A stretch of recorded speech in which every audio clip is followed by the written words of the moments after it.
ఓం నమో వెంకటేశాయ.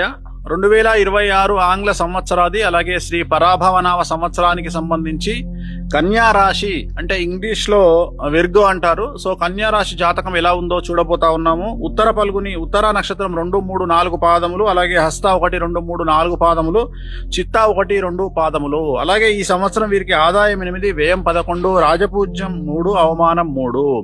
ఈ సంవత్సరము కన్యా రాశి వారికి మిశ్రమ ఫలితాలు కనిపిస్తా ఉన్నాయి. శుభాశుభ మిశ్రమ ఫలితాలు అంటే ఒక 50% మంచి, 50% చెడు. ఈ సంవత్సరము ఆగస్టు వరకు కూడా మీకు సమస్యలు కనిపిస్తా ఉన్నాయి. ముఖ్యంగా భార్య మూలకంగా సమస్యలు అనేటువంటివి ఈ సంవత్సరంగా కనిపిస్తా ఉన్నాయి. భార్యాభర్తలు కలిసి ఉంటే సమస్య లేదు, కానీ విడిపోయినటువంటి భార్యాభర్తలు లేదా ఎడబాటుకు గురైన భార్యాభర్తలు, గొడవలు జరుగుతున్నటువంటి భార్యాభర్తలలో భార్య చేసే పనుల వల్ల భర్తకు టెన్షన్ అనేటువంటిది ఈ సంవత్సరం కనిపిస్తా ఉంది. ఈ సంవత్సరం ఏ రంగం వారిని తీసుకున్నా మిశ్రమ ఫలితాలు ఉంటాయి. ఒక 50% అనుకూలంగా ఉంటుంది, ఒక 50% చెడుగా ఉంటుంది. మంచి చెడుల కలయిక అని చెప్పవచ్చును. కానీ రాజకీయ రంగం వారికి ఈ సంవత్సరం 100కి 100% అనుకూలంగా ఉంది. పదవులు వస్తాయి. అలాగే పార్టీ పదవులు కావచ్చు, ప్రభుత్వ పదవులు కావచ్చు, అలాగే హైకమాండ్ వద్ద మంచి పేరు ప్రఖ్యాతులు సంపాదించుకుంటారు. అలాగే ఎన్నికలలో పోటీ చేస్తే గెలుస్తారు. కానీ డబ్బు మాత్రం ఎక్కువగా ఖర్చు అవుతుంది రాజకీయ నాయకులకు. సో ఇది రాజకీయ నాయకులకు సంబంధించి. అలాగే కళాకారులకు సంబంధించి సినిమా రంగమైనా సరే, నాటక రంగమైనా సరే, గాయకులైనా సరే, సో ఎనీ కైండ్ ఆఫ్ ఏ రంగం కళాకారులైనా ఈ సంవత్సరము అనుకూలంగా ఉండబోతా ఉంది. ఆదాయ మార్గాలు, ఆదాయ వనరులు పెరుగుతాయి, అవకాశాలు పెరుగుతాయి. అవార్డులు, రివార్డులు అనేటువంటివి మిమ్మల్ని వెతుక్కుంటూ వస్తాయి. కొత్త అవకాశాలు వస్తాయి. చాలా అనుకూలంగా ఉంటుంది. గృహ నిర్మాణాలు చేస్తారు, అప్పులు తీరుస్తారు. కళాకారులకు సంబంధించి, క్రీడాకారులకు సంబంధించి మీకున్నటువంటి అవకాశాలను వేరే వాళ్ళు లాక్కొని వెళ్ళిపోతారు. అంటే మీకు రావాల్సినటువంటి అవకాశం వేరే వాళ్లకు వెళ్ళిపోతుంది. అది మిమ్మల్ని మానసికంగా చాలా బాధిస్తుంది. ఈ సంవత్సరము స్త్రీలకు సంబంధించి కన్యా రాశి వాళ్లకు వచ్చినటువంటి సమస్య, అతి ముఖ్యమైన విషయం ఏమిటంటే మీరు మీ భర్త మీద రివెంజ్ తీసుకోవాలి అనేటువంటి ఆలోచన వల్ల మీరు మీ జీవితాన్ని నాశనం చేసుకునేటువంటి అవకాశం కనిపిస్తా ఉంది. ఇది ముఖ్యమైనటువంటి విషయము. జాగ్రత్తగా ఉండండి.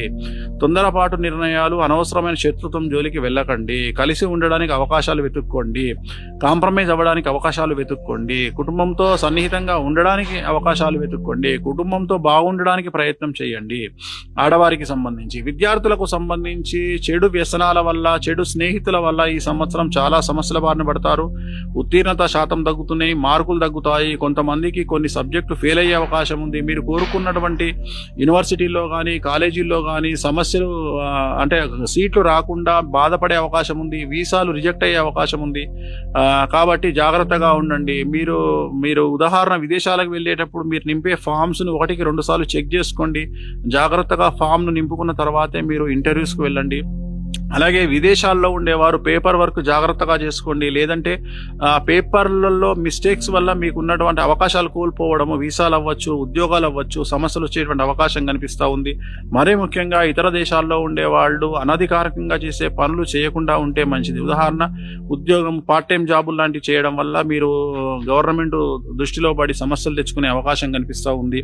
సో వ్యాపారంలో ఉండేవారికి సంబంధించి ముఖ్యంగా మెడికల్ ఏజెన్సీలు చేసేవాళ్ళు, వ్యాపారస్తులకు, ఇనుము వ్యాపారస్తులకు, సిమెంట్ వ్యాపారస్తులకు, లిక్కర్ వ్యాపారస్తులకు చాలా అనుకూలంగా ఉంటుంది ఈ సంవత్సరము. కానీ ఈ సంవత్సరం ఉండే సమస్యలు ఏమిటంటే ట్యాక్సుల పరమైన, ప్రభుత్వ రంగ ట్యాక్సుల పరమైన సమస్యలు ఉంటాయి. GST, sales tax, commercial tax, income tax సమస్యలు ఉంటాయి వ్యాపారస్తులకు. సో రైతులకు మొదటి పంట కంటే రెండవ పంట చాలా అధికంగా పండుతుంది. విశేషంగా రాబడి లాభించడం వల్ల రెండవ పంట కలిసి వచ్చిన, మొదటి పంట కలిసి రాకపోయినా రెండో పంటలో మేనేజ్ చేయగలుగుతారు. కాబట్టి మొత్తం మీద నష్టం అనేటువంటిది రైతులకు ఉండకుండా ఉంటుంది. సో రైతులు గట్టెక్కేటువంటి అవకాశం కనిపిస్తా ఉంది. సో ఓవరాల్ గా కనుక తీసుకున్నట్లయితే 50-50% మంచి చెడుల కలయిక ఈ సంవత్సరం కన్యా రాశి వారికి కనిపిస్తా ఉంది. సో ఈ సంవత్సరం కన్యా రాశి వారికి సంబంధించినటువంటి రెమెడీ ఏమిటయ్యా అంటే మంగళవార నియమము, శనివార నియమం పాటించాలి. మంగళవారం ఏం చేయాలయ్యా అంటే ఎరుపు రంగు దుస్తులు వేసుకోండి. వీలైతే మంగళవారం నాడు నవగ్రహ దేవాలయాన్ని సందర్శించండి.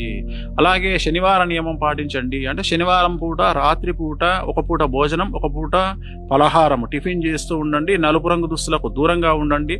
వీలైతే దగ్గరలో వెంకటేశ్వర స్వామి వారి దేవాలయాన్ని సందర్శించండి. ఏ రోజైనా సరే నెలలో ఒక్క రోజు వెంకటేశ్వర స్వామి వారి దేవాలయం సందర్శించండి. సమస్యల నుండి పూర్తిగా గట్టెక్కుతారు. ఓం నమో వెంకటేశాయ.